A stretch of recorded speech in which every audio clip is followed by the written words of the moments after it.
আসসালামু আলাইকুম। HSC 27 batch, তোমরা সবাই কেমন আছো? আশা করি সবাই ভালো আছে। আলহামদুলিল্লাহ, আমিও ভালো আছি, আল্লাহ তাআলার অশেষ রহমতে ভালো আছি। তোমাদের জন্য কোষ ও কোষের গঠন এই অধ্যায়টা খুব ইম্পর্টেন্ট আমাদের বোর্ড পরীক্ষার জন্য, কলেজ পরীক্ষার জন্য, অর্ধবার্ষিক পরীক্ষা যেহেতু আছে সামনে, তোমাদের প্রত্যেকেরই সিলেবাসে আশা করি এই অধ্যায়টা আছে এবং এই অধ্যায়টাকে ধরে নেওয়া হয় সবচেয়ে কঠিন অধ্যায়। তাহলে আমরা এই কঠিন অধ্যায়টাকে সহজ করার একটা প্রয়াস থেকে রেজন বায়োলজিতে রেগুলার এই অধ্যায়টার ভিডিওগুলো ফেসবুক পেজে আপলোড হবে। তো আজকে আমাদের প্রথম ক্লাস, আমরা প্রথম ক্লাসটা একটু শুরু করি।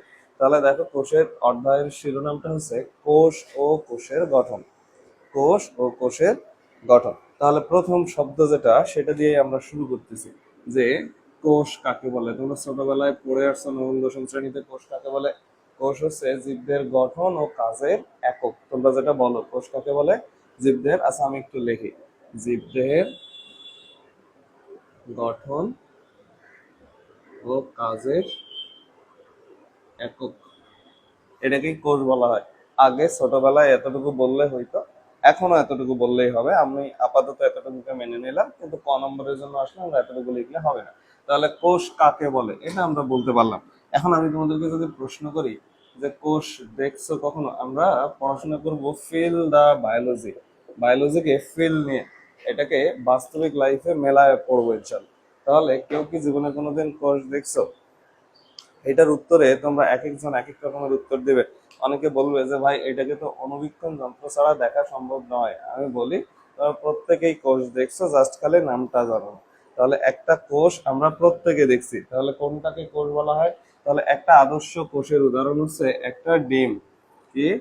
ডিম। একটা ডিম ইজ ইকুয়াল টু একটা আদর্শ একটা কোষ। তাহলে প্রত্যেকে আমরা কোষ দেখেছি।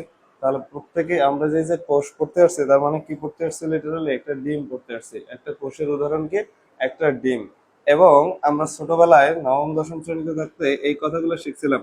একটা আদর্শ কোষের অংশ কয়টা? আদর্শ কোষের অংশ চারটা। নাম শিখছিলাম একদিক থেকে, আমি জাস্ট ওখান থেকেই লিখতেছি। একটা নাম ছিল কোষ প্রাচীর, দুই নম্বর নাম কি ছিল? কোষ ঝিল্লি, তিন নম্বর ছিল সাইটোপ্লাজম, আর চার নম্বরে কি ছিল? নিউক্লিয়াস। কি ছিল? নিউক্লিয়াস। এই আদর্শ কোষের এই চারটা অংশ, এগুলো আমাদের কাছে কঠিন লাগতো। দেখো এখন থেকে আর কঠিন লাগবে না, আমি সহজ করে দিচ্ছি। আমি বললাম যে একটা কোষ যেগুলো একটা ডিম, তাহলে আদর্শ কোষের যদি এই অংশগুলো থাকে, নিশ্চয়ই এই ডিমের মধ্যেও এই চারটা অংশ থাকবে। তাহলে এই চারটা অংশ তো আমাদের কাছে এখন দৃশ্যমান হওয়া উচিত। আসো একটু দৃশ্যমান করি। ডিমের সবার বাইরে কি থাকে বলো তো? ডিমের সবার বাইরে একটা খোসা থাকে, খোলস থাকে না? খোসা থাকে। তাহলে ডিমের সবার বাইরের এই অংশটাকে নাম দিলাম খোসা। তার ভিতরে ডিম, যদি কেউ সিদ্ধ ডিমের খোসা ছড়ায় থাকো, তাহলে দেখবা খোসার নিচে একটা পাতলা আবরণ জেল্লি থাকে। ভালো করে খেয়াল করে দেখবা, ডিমের খোসা ছাড়াতে গেলে দেখবা একটা পাতলা জেল্লি থাকে। তার মানে এই খোসার ভিতরের দিকে একটা এরকম পাতলা কি থাকে? জিল্লি থাকে। কি থাকে? জিল্লি বা পর্দা। আচ্ছা তোমরা পর্দাই বলো, এটাকে কি বলা হচ্ছে? পর্দা। তাহলে ডিমের মধ্যে একটা পর্দা থাকে। আর কি থাকে? ডিমের এখানে সাদা রকমের সাদা সাদা কিছু কি থাকে?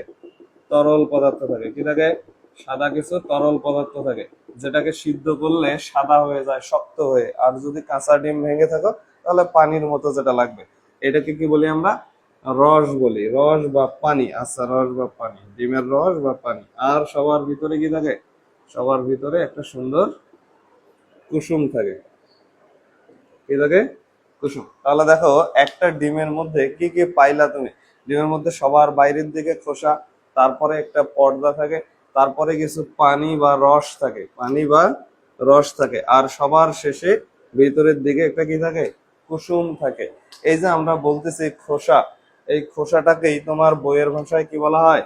কোষ প্রাচীর বলা হয়। তাহলে কোষ প্রাচীর আমরা যখন এই যে পড়ার সময় বারবার বলবো কোষ প্রাচীর, তাহলে তখন তোমার মাথায় কি আসবে? কোষ প্রাচীর মানে আসলে কোনটা? ডিমের খোসাটা। আচ্ছা, তারপরে দ্বিতীয় যেটা ছিল সেটা হচ্ছে পর্দা। এই পর্দাটা কার? ডিমের। ডিম একটা যদি কোষ হয়ে থাকে, তাহলে এইটা কার পর্দা? কোষের পর্দা। তাহলে কোষ পর্দা।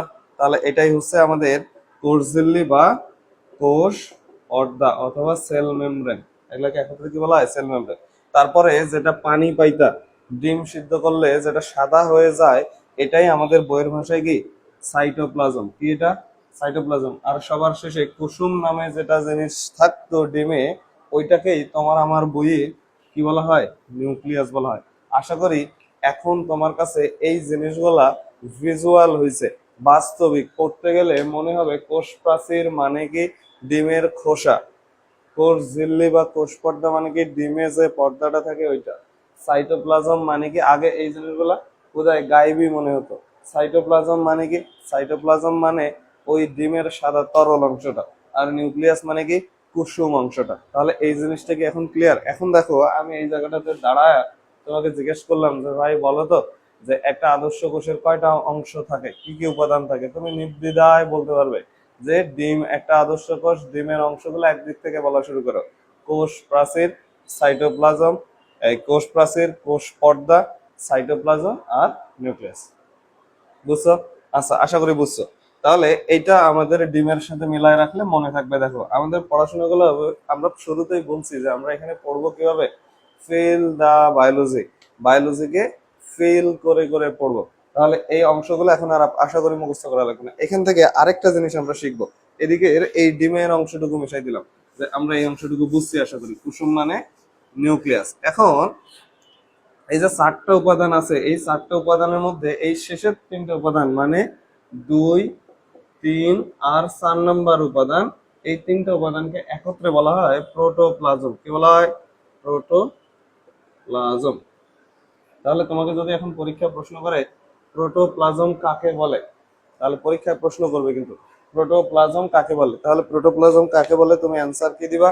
প্রোটোপ্লাজম হচ্ছে কোষ ঝিল্লি, সাইটোপ্লাজম এবং নিউক্লিয়াসকে একত্রে প্রোটোপ্লাজম বলে। তাহলে প্রোটোপ্লাজম কাকে বলে? এই তিনটার সমষ্টিকে প্রোটোপ্লাজম বলে। আমি আর এখানে কিন্তু লিখলাম না। যারা এখানে ক্লাস করতেছো, পড়াশোনার নিয়তে ক্লাস করতেছো, যারা এসএসসি 27 অথবা 26 ব্যাচের যে ভাই বোনেরা আছো, তারা অবশ্যই কিন্তু এটা খাতায় লিখে নেবে যে প্রোটোপ্লাজম কাকে বলে। এই তিনটার সমষ্টিকে কি বলা হয়? প্রোটোপ্লাজম বলে। ঠিক আছে? তাহলে এটা হচ্ছে বেসিক কথা।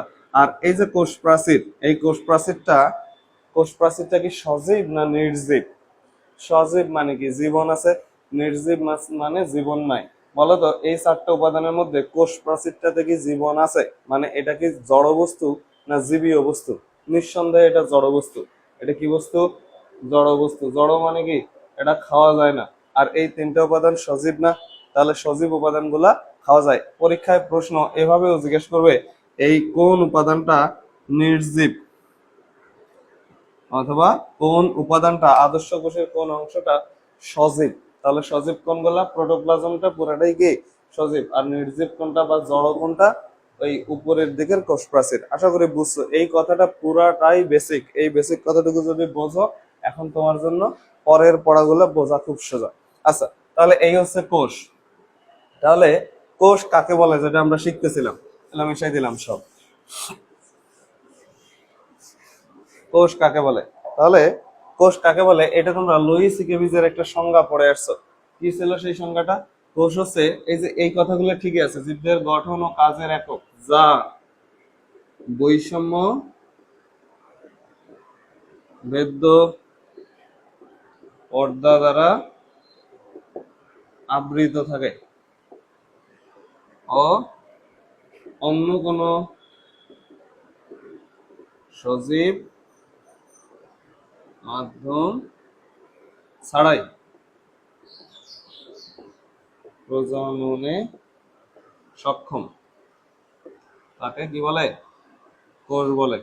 আচ্ছা, এই সংজ্ঞাটা লোই আর সিকেভিজের সংজ্ঞা। এই কথাটা, এই সংজ্ঞাটা আমরা ছোটবেলায় 9 থেকে পড়ে আসছি। এখনো যদি আমাদেরকে পরীক্ষায় ক নম্বরে জিজ্ঞেস করে, সৃজনশীলের ক নম্বর প্রশ্নে জিজ্ঞেস করবে যে কোষ কাকে বলে, তখন আমরা সুন্দর করে লিখবো, কোষ হচ্ছে জীবদের গঠন ও কাজের একক যা বৈষম্যবেদ্য পর্দা দ্বারা আবৃত। দেখো এই জিনিসটাই আমি তোমাদেরকে বোঝাই দেওয়ার জন্য নিয়ে আসছি এখানে।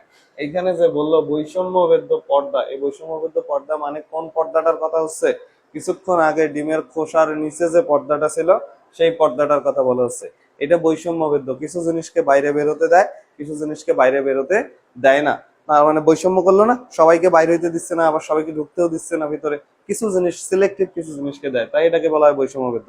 তাহলে আগের কথার সাথে জাস্ট ওই পর্দাটা অ্যাড হইলো, বৈষম্যবদ্ধ পর্দা দ্বারা আবৃত থাকে এবং যা অন্য কোনো সজীব মাধ্যম ছাড়াই বা অন্য কোনো সজীব মাধ্যম ব্যতি রেখে প্রজননে সক্ষম। আচ্ছা প্রজনন মানে কি?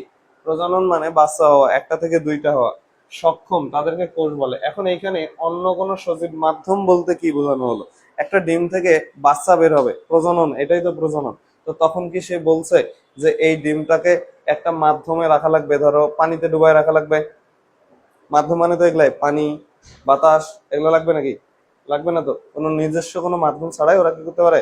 প্রজনন করতে পারে। অথবা তোমার দেহে থাকা এই কোষগুলা, একটা থেকে দুইটা কোষ বিভাজন হচ্ছে না কন্টিনিউয়াস, তো বিভাজনের সময় কি বলছে যে এটা 2 ডিগ্রি সেলসিয়াস টেম্পারেচার না হলে বিভাজন করবে না? কোনো কন্ডিশন আছে কি? কোনো কন্ডিশন নেই। তাহলে এটাকে বলা হচ্ছে কোনো মাধ্যম ছাড়া। আশা করি বুঝছো এটা কোষের।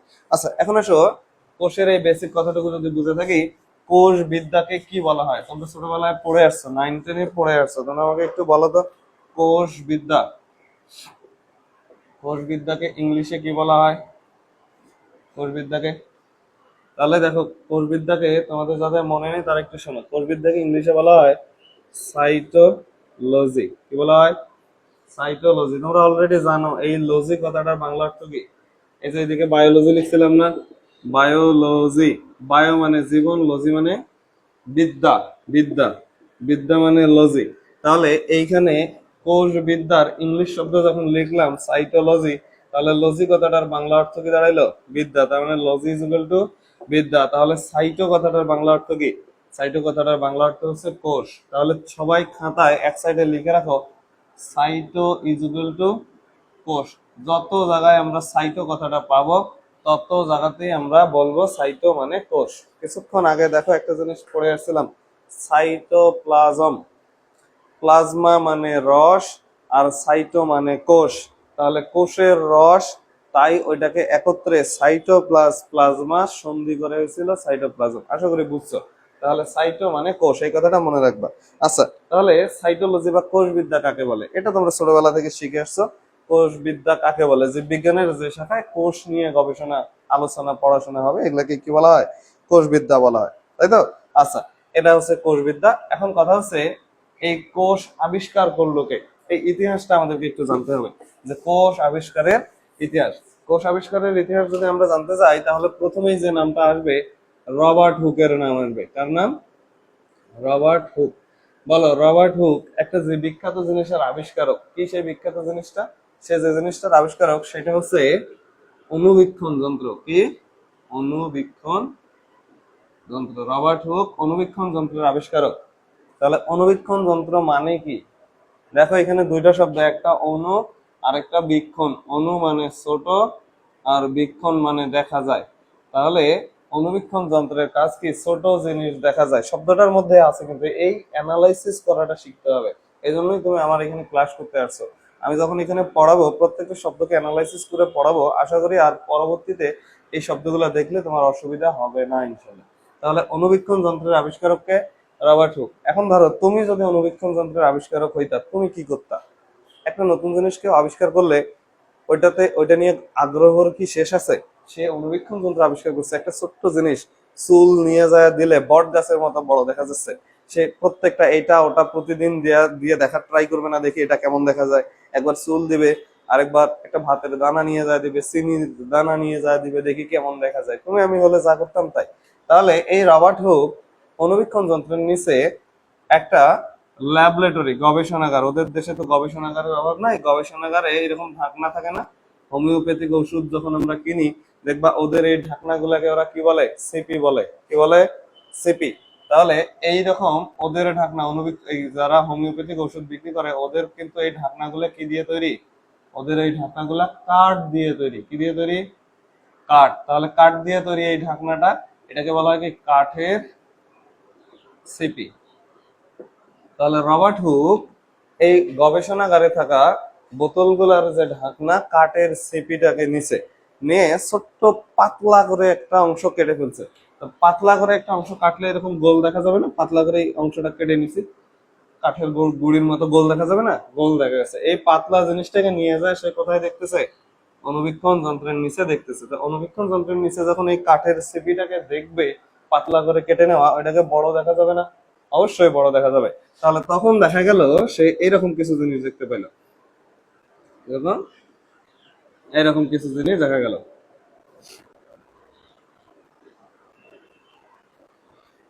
এরকম ছোট ছোট ঘর, তোমরা যখন ছোটবেলায় চিত্র আঁকতে না, ছবি আঁকতে না, তো ঘরের যে ঘর আঁকতা ছবিতে ঘর এঁকে দরজা জানালা গুলোর সময় এরকম দিতে না, দিয়ে দিয়ে তিনটা চারটা দিয়ে এটা একটা জানালা হয়ে যেত, এরকম একটা জিনিস সে দেখতে পেলো। এটা দেখে তার মনে পড়লো, এটা দেখে রবার্ট হুকের মনে পড়লো যে জেলখানাতে যে আসামিগুলো আছে না, ওদেরকে যে রুম গুলাতে রাখা হয়, এই রুম গুলা এরকম সারিবদ্ধ ভাবে সাজানো, মানে রুম গুলা তৈরি করা হয়েছে এরকম রো বরাবর, দুইটা তিনটা চারটা এরকম করে রো বরাবর।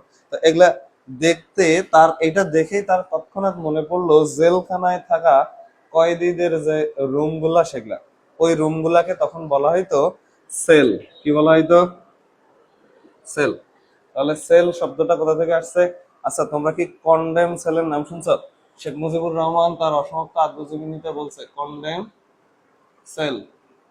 কন্ডেম সেল হচ্ছে সেই সেই কুঠুরি, সেইটা কুঠুরি। এগুলা হচ্ছে দেখে তার কুঠুরির কথা মনে পড়ছে, জেলখানায় যে আসামিরা থাকে যে কুঠুরিতে, সেই কুঠুরির কথা মনে পড়ছে। তাহলে কুঠুরিকে ইংলিশে কি বলা হয়তো? সেল বলা হয়তো। আর কন্ডেম সেল কাকে বলা হয়? যে সেল বা যে কুঠুরিটা ফাঁসির আসামিরা থাকে, মানে ওর ফাঁসির আদেশ হয়েছে যে 10 তারিখে ওর ফাঁসি হবে, ওই আসামি যে রুমটাতে থাকে সেই রুমটার নাম কি? Condemned cell. ওখানে থাকে যাতে ওই আর সুইসাইড করবে না পারে, এমন ভাবে রাখে ওখানে। আচ্ছা, যাই হোক, রবার্ট হুগের এটা দেখে কি মনে পড়ছে? সেলের কথা মনে পড়ছে। তখন তিনি এই প্রকোষ্ঠগুলোর নামকরণ করে দিল কি? সেল। সেই সেল আজকে আমরা পড়ি, কোষ মানে সেল। বুঝেছ? তাহলে সেল, সে যে এই সেল শব্দটা প্রথম ব্যবহার করলো, এটা সে আবিষ্কার করলো, এই আবিষ্কারটা সে কোথায় প্রকাশ করবে? এখনকার যুগ হইলে তুমি আমি ধরো আবিষ্কার করছি, কি করতাম? ফেসবুকে একটা স্ট্যাটাস দিয়ে দিতাম যে বন্ধুরা আমি এটা আবিষ্কার করে ফেলেছি, সেল। তো তখন তো এরকম আবিষ্কার করার পর এটা প্রকাশের জন্য সোশ্যাল মিডিয়া ছিল না, তো তখন তারা কিভাবে এটা প্রকাশ করছে? বইয়ের মাধ্যমে। সে একটা বই লিখছে, সেই বইটাতে প্রথম সেল শব্দটা প্রকাশ করে। তাহলে সেই বইটার নাম কি? এই বইটার নাম হচ্ছে মাইক্রোগ্রাফিয়া। কি নাম? মাইক্রোগ্রাফিয়া। এটা আমাদের পরীক্ষায় এমসিকিউতে আসবে যে সেল শব্দটা সর্বপ্রথম যে বইয়ে প্রকাশ করা হয় সেই বইটার নাম কি? সেই বইয়ের নাম কি? মাইক্রোগ্রাফিয়া। ওইখানে তোমাকে কনফিউজ করার জন্য অনেকগুলো শব্দ দেয়া থাকবে। দেখো, এই প্রশ্নটাই যদি করে যে সেল শব্দটা কোথায় প্রকাশ করা হয়, ওইখানে দুটো শব্দ থাকবে, একটার নাম, একটা শব্দ থাকবে মাইক্রোগ্রাফিয়া, আরেকটা থাকবে ম্যাক্রো গ্রাফিয়া। এই সিম্পল জিনিসটা দিয়ে তোমাকে পরীক্ষার হলে কনফিউজ করা সম্ভব যে সেল শব্দটা কোন বইয়ে প্রকাশ করা হয়, মাইক্রোগ্রাফিয়া নাকি ম্যাক্রোগ্রাফিয়া। দেখো, এদিকের গ্রাফিয়া গ্রাফিয়া মিল থাকবে, একটাতে মাইক্রো আছে আর একটাতে ম্যাক্রো আছে। আমি তোমাদেরকে শেখাইছিলাম বা এখন শেখাচ্ছি, মাইক্রো মানে হচ্ছে ছোট। মাইক্রো মানে কি? ছোট। মনে রাখবা কিভাবে? আমরা বলি না বাস আর মাইক্রোবাসের মধ্যে পার্থক্য কি? মাইক্রোবাস, এই বাস মানে এটা বড় বাস, আর মাইক্রোবাস মানে কি? ছোট বাস, তাই না? তাহলে এই মাইক্রো কথাটার বাংলা অর্থ কি দাঁড়াইলো? ছোট। ঠিক আছে? আচ্ছা, তাহলে মাইক্রো মানে ছোট আর ম্যাক্রো মানে বড়। মাইক্রো মানে কি? ছোট, আর ম্যাক্রো মানে বড়। আচ্ছা, ওগুলো আমার মনে রাখার দরকার নেই, আমি শুধু মাইক্রো মানে কি বুঝলাম, ছোট, এটা মনে রাখা লাগবে কিন্তু। তাহলে এই যে সেল শব্দটা কোথায় প্রকাশ করে, আমাকে যখন এরকম দুইটা অপশন দেখাবে মাইক্রো আর ম্যাক্রো, আমি তখন মনে মনে চিন্তা করব সেল জিনিসটা কি বড় না ছোট? অনেক ছোট জিনিস, তাহলে এটা ছোট জিনিসেই প্রকাশ করা হয়েছিল। তাহলে ম্যাক্রোতে না মাইক্রোতে? তুমি জানো মাইক্রো মানে ছোট, তার মানে মাইক্রোগ্রাফি। আর যেন কনফিউশন না হয়, এটা কিন্তু কনফিউশন হবে, সিম্পল একটা কোশ্চেন কিন্তু কনফিউশন হবে। আচ্ছা, এটা হচ্ছে হলো কোষের আবিষ্কারক। আবিষ্কার হইলো না, এভাবেই কিন্তু সেল শব্দটা বা কোষটা আবিষ্কার হইলো। কিন্তু মজার ব্যাপার হচ্ছে, এই রবার্ট হুক যে কোষটা আবিষ্কার করছে, এই কোষটা কি জীবিত কোষ না মৃত কোষ? এটা হচ্ছে আমাদের প্রশ্ন, যে জীবিত না মৃত।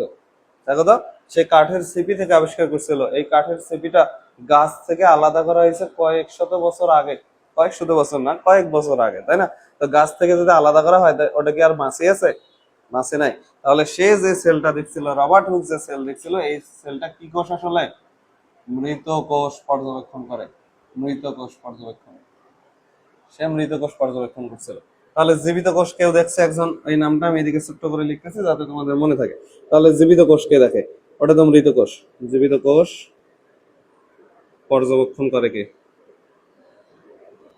করে একজন বিজ্ঞানী, তার নাম হচ্ছে লিউয়েন হুক। কি নাম ওর? Leeuwen hook. এখন দেখো পরীক্ষায় তোমাকে প্রশ্ন করছে জীবিত কোষ পর্যবেক্ষণ করে কে, ওইখানে কিন্তু দুইটা অপশনই থাকবে, রবার্ট হুকও থাকবে, লিউয়েন হুকও থাকবে। তাহলে এখন আমার দেখো কত কনফিউশন হওয়ার চান্স, রবার্ট দেখাবো না লিউয়েন দেখাবো, রবার্ট দেখাবো না লিউয়েন দেখাবো। তাহলে দেখো আমরা একটু কৌশলে মনে রাখবো, জীবিতকে ইংলিশে কি বলা হয়? ডেথ না লিভিং? লিভিং মানে জীবিত না, তাহলে জীবিত সেল মানে লিভিং সেল, ইংলিশে কি বলা হয়? Living sell. তাহলে দেখো লিভিং এর ল আছে, তার লিভিং সেলের আবিষ্কারক কে? ল লিউয়েন হুক, রবার্ট হুক নয় এটা। তাহলে লিভিং লিউয়েন, লিভিং লিউয়েন, মনে রাখবে? সরি, মনে রাখবে না? তাহলে জীবিত সেল কে দেখে? যখনই পরীক্ষায় প্রশ্ন করবে জীবিত সেল, জীবিত মানে লিভিং, লিভিং মানে ল, ল মানে লিউয়েন, আর মৃত কোষ দেখে রবার্ট হুক। ক্লিয়ার? আশা করি বুঝছো। এখন আসো, এই যে লিভিং সেল টেল গেল, এখন আসো কোষবিদ্যার আবিষ্কার, কোষবিদ্যার জনককে, সাইটোলজির জনককে। এলো মিশাই দিলাম। সাইটোলজি কিছুক্ষণ আগে বলেছি, সাইটোলজি মানে কোষবিদ্যা, সাইটোলজির জনককে, সাইটোলজির জনককে। তাহলে সাইটোলজির জনক হচ্ছে ওই যে যে মৃত হোক আর কিছু হোক, প্রথম তো কোষ আবিষ্কার করা লাগছে, তো প্রথম কে আবিষ্কার করছিল? Robert Hooke. তাহলে সাইটোলজির জনক হচ্ছে রবার্ট হুক। ক্লিয়ার? তাহলে সাইটোলজির জনককে রবার্ট হুক। আচ্ছা, এখন সবকিছুরে এই কোষবিদ্যারই আধুনিক একজন জনক থাকবে না? এখন সবকিছু আধুনিক হয়ে যাচ্ছে না? তাহলে কোষবিদ্যার আধুনিক জনককে, কোষবিদ্যার আধুনিক জনককে, এই নামটা আমাদের একটু লাগবে। তাহলে কোষবিদ্যার আধুনিক জনকের নাম হচ্ছে সোয়ানসন। আমি আগে বাংলায় লিখি, সোয়ানসন, আশা করি দেখা যাচ্ছে বোর্ডটা তোমাদের। তাহলে কোষবিদ্যার আধুনিক জনককে? সোয়ানসন। কোষবিদ্যার জনককে? Robert Hooke. কেন রবার্ট হুক? রবার্ট হুক প্রথম কোষ আবিষ্কার করছে, যদিও সেটা মৃত কোষ।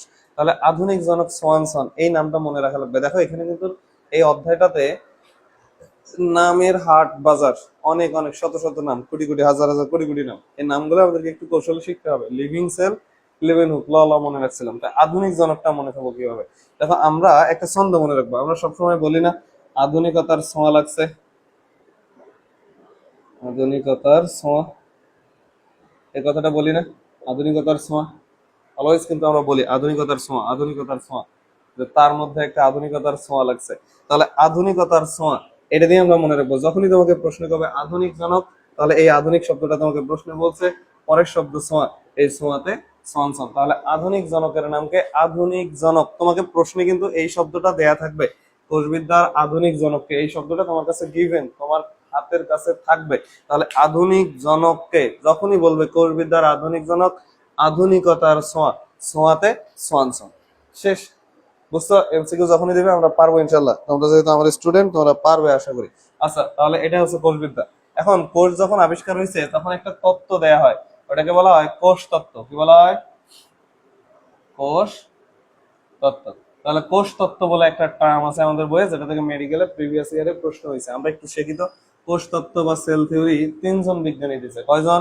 তিনজন। মনে রাখবা বায়োলজিতে কোনো কিছুতে তিনটা এক্সাম্পল, তিনটা বৈশিষ্ট্য, তিনটা বিজ্ঞানী, এই তিন টাইপের যত কিছু আছে এগুলা সবগুলা ইম্পর্টেন্ট। কারণ পরীক্ষায় প্রশ্ন করবে কোষ তত্ত্বের সাথে জড়িত নয় নিচের কোন ব্যক্তি?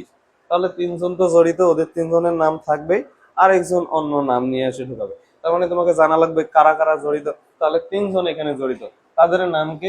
তাদের নাম হচ্ছে থিওডোর সোয়ান, থিওডোর সোয়ান, তারপরেরটার নাম ভার্সু, আর সবার শেষের নাম স্লেইডেন।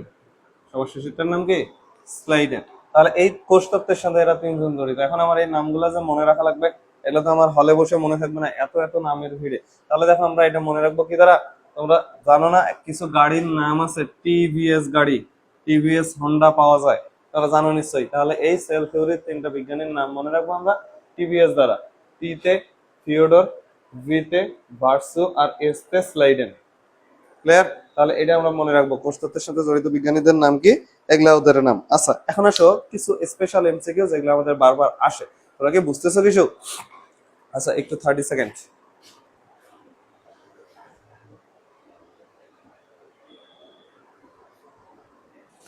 আচ্ছা তাহলে এই তিনজন বিজ্ঞানীর নাম গেল। এখন আসো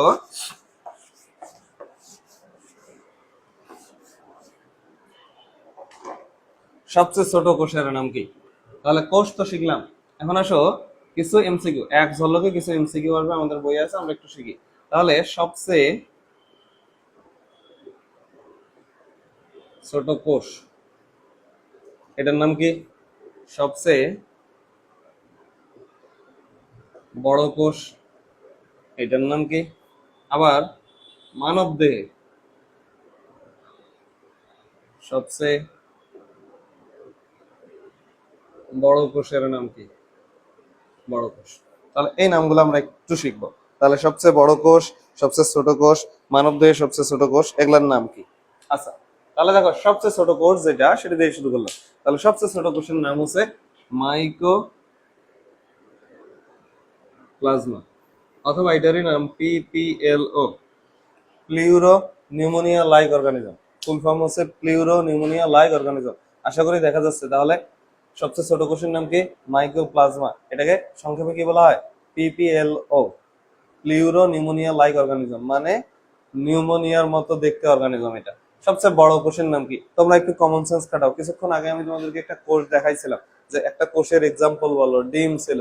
তাহলে সবচেয়ে বড় কোষের যখন প্রশ্ন আসবে, তাহলে নিশ্চয়ই তোমার মাথায় আসবে যে যে পাখির ডিম সবচেয়ে বড় ওইটাই সবচেয়ে বড় কোষ। তাহলে কোন পাখির ডিম সবচেয়ে বড়? উত্তর হচ্ছে উট পাখির ডিম। কিসের? উট পাখি। তাহলে উট পাখির ডিম সবচেয়ে বড়।